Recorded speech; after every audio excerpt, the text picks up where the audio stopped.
Opportunities like this are really important for our students. They get to experience what that high performance environment is like.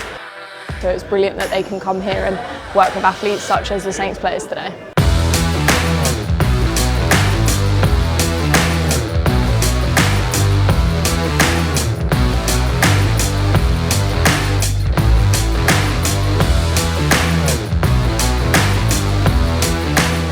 First and foremost, I'm delighted to be back. We used the facilities here last year and it set us up really nicely for the season. It's important for the students to feel and get a taste of what real life looks like within professional sport. It gives them a flavour of how we operate as a club and some of the testing and processes and protocols that we go through.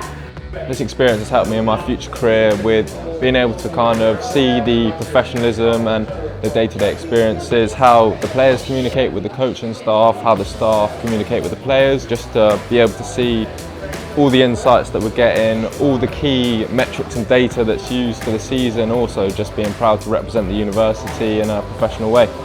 Working with Southampton Football Club benefits our students and their learning because they're actually seeing what they are practicing or learning about in lessons or lectures, and they're getting to apply that with the players and talk to the staff about potentially how what they've learned in class can be applied as well on the pitch or in the gym.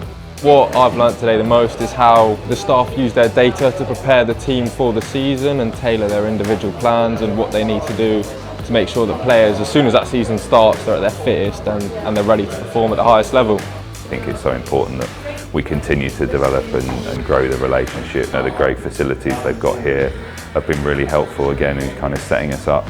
It allows two of the biggest institutions in Southampton to come together and collaborate, especially for our students as well. It allows them to work with the players and also gives the players a chance to get out of the training ground and come and connect more with the community in Southampton.